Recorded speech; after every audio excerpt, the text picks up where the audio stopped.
Excel के दो ऐसे फीचर्स जिनको आपने कभी ना कभी रूटीन में यूज़ किया होगा, और ये दो फीचर्स है ओरिएंटेशन एंड रैप टेक्स्ट। आज की वीडियो में मैं आपको बताऊंगी ओरिएंटेशन एंड रैप टेक्स्ट होता क्या है, और इन्हीं दो प्रोसेस को हम वीबीए के थ्रू ऑटोमेट भी करना सीखेंगे।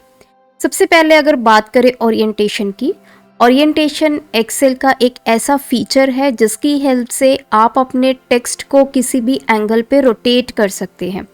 फॉर एग्जाम्पल A1 सेल में लिखा हुआ है एक्सेल, अगर मुझे इसको क्लॉकवाइज या एंटी क्लॉकवाइज रोटेट करवाना है तो मैं होम टैब के अंडर अलाइनमेंट ग्रुप में सिलेक्ट करूँगी इस फीचर को। तो यहाँ पे देखिए आपके पास बहुत सारी ऑप्शंस हैं, counter clockwise, vertical text, rotate text up, rotate text down.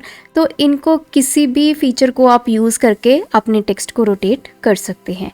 For example हमने क्लॉकवाइज इसको रोटेट करना है तो मैं इस ऑप्शन को सिलेक्ट करूँगी और आप देख सकते हैं मेरा जो टेक्स्ट है वो क्लॉकवाइज रोटेट हो गया है। वहीं मैं बात करूँ रैप टेक्स्ट की। रैप टेक्स्ट क्या होता है? A3 सेल में मैंने लिखा हुआ है learners academy where learning never ends. अगर आप इस टेक्स्ट को ध्यान से देखिए तो आपको लगेगा कि ये A3 से लेकर E3 सेल तक इसने स्पेस को ऑक्यूपाई किया हुआ है, लेकिन एक्चुअल में मैंने ये टेक्स्ट जो है वो सिर्फ A3 सेल में लिखा हुआ है। तो रैप टेक्स्ट का मतलब क्या है कि अगर आपका सेल में जो डेटा है वो बहुत ही लेंथी है तो आप क्या करेंगे, रैप टेक्स्ट फीचर की हेल्प से उसको एक ही सेल में लिखेंगे। इससे क्या होगा, उसकी जो रो हाइट है वो बढ़ जाएगी लेकिन जो कॉलम की विड्थ है वो सेम रहेगी। तो मैं इस पे रैप टेक्स्ट अप्लाई करके दिखाती हूँ। यहाँ पे मैंने क्लिक किया और यहाँ से आप सिलेक्ट करेंगे रैप टेक्स्ट। तो जैसे मैंने रैप टेक्स्ट पे क्लिक किया आप देख सकते हैं जो कॉलम की विड्थ है वो सेम रही लेकिन जो रो की हाइट है वो इंक्रीज हो गई। तो इन्हीं दो प्रोसेस को आज हम वीबीए के थ्रू सीखने जा रहे हैं, कैसे आप ओरिएंटेशन एंड रैप टेक्स्ट को ऑटोमेट करेंगे with the help of a macro. तो आप एंड तक इस वीडियो में बने रहिए। चैनल पर नए हैं चैनल को सब्सक्राइब कर लीजिए और बेल आइकन को प्रेस करना मत भूलिए, क्योंकि रोज मैं आपके लिए ऐसी ही एक लर्निंग वीडियो लेके आती हूँ। तो चलिए इस ट्यूटोरियल को स्टार्ट करते हैं।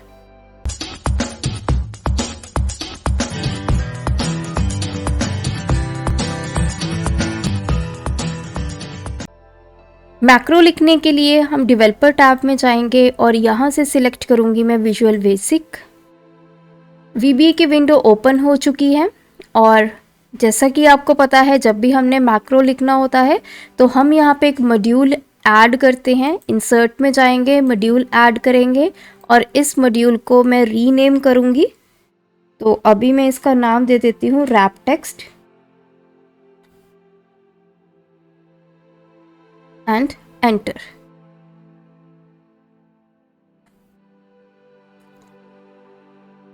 तो अब हम अपने यहाँ पे सब रूटीन सबसे पहले लिखेंगे और यहाँ पे आप नाम दे देंगे कोई भी।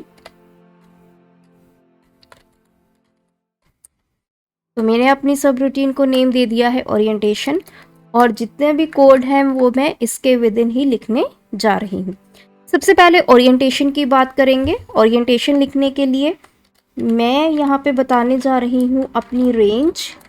तो डेटा जो है वो मेरा सिर्फ एक ही सेल में पड़ा है, that is A1 dot orientation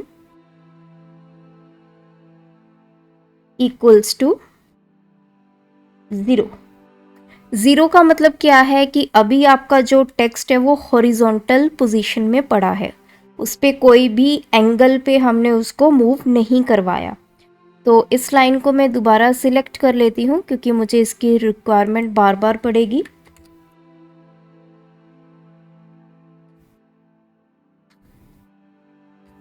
अब मैं 0 की जगह लिखती हूँ 10 एंड एंटर।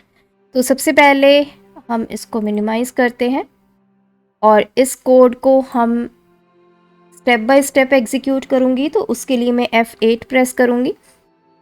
तो सबसे पहले आपका टेक्स्ट हॉरिजॉन्टल पोजीशन पे है। जैसे ही मैं इस लाइन को एग्जीक्यूट करूँगी F8 की हेल्प से, 10 डिग्री आपका जो टेक्स्ट है वो रोटेट हो गया है। तो आप यहाँ पे शीट में देख सकते हैं मेरा जो एक्सेल लिखा हुआ है वो थोड़ा सा हॉरिजॉन्टल पोजीशन से ऊपर मूव कर गया है। तो इसी तरह हम बाकी एंगल्स भी लिख सकते हैं।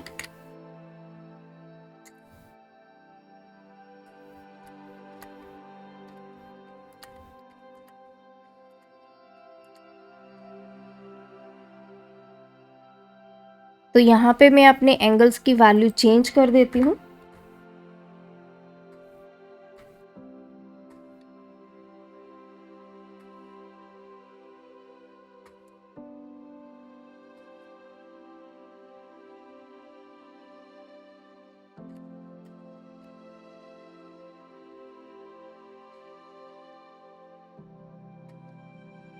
तो टोटल 90 तक अब मैंने एंगल्स को लिख लिया है और अब हम यहाँ पे दोबारा F8 की हेल्प से एक एक करके इसको एग्जीक्यूट करेंगे लाइन को। और आप इसका इफ़ेक्ट यहाँ पे शीट पे देख सकते हैं कि A1 सेल में जो डेटा लिखा हुआ है वो कैसे मूव करेगा।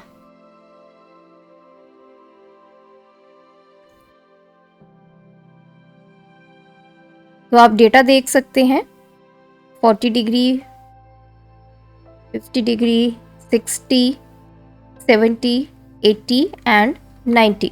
जैसे ही मैंने 90 डिग्री पे किया आपका जो डेटा है वो बिल्कुल हॉरिजॉन्टल पोजीशन में आ चुका है। तो इस तरह से आप अपने डेटा पे ओरिएंटेशन इफेक्ट को लगा सकते हैं। अब बात करते हैं रैप टेक्स्ट की। तो उसके लिए मुझे रेंज बतानी है। तो अब जो मेरा डेटा है वो सेल A3 में पड़ा है। Dot wrap text. अगर आप रैप टेक्स्ट लगाना चाहते हैं तो आप लिखेंगे इक्वल्स टू ट्रू।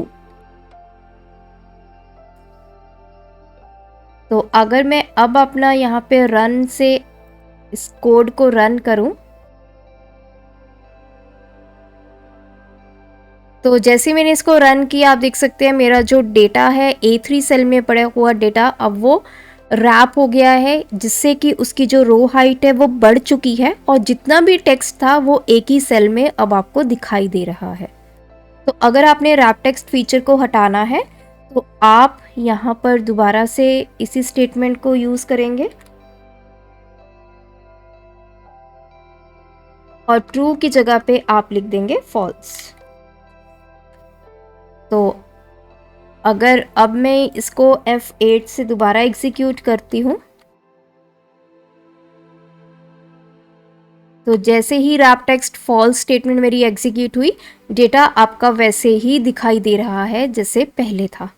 तो इस तरह से आप अपने डेटा के ऊपर ओरिएंटेशन और रैप टेक्स्ट इजीली अप्लाई कर सकते हैं यूजिंग VBA कोड।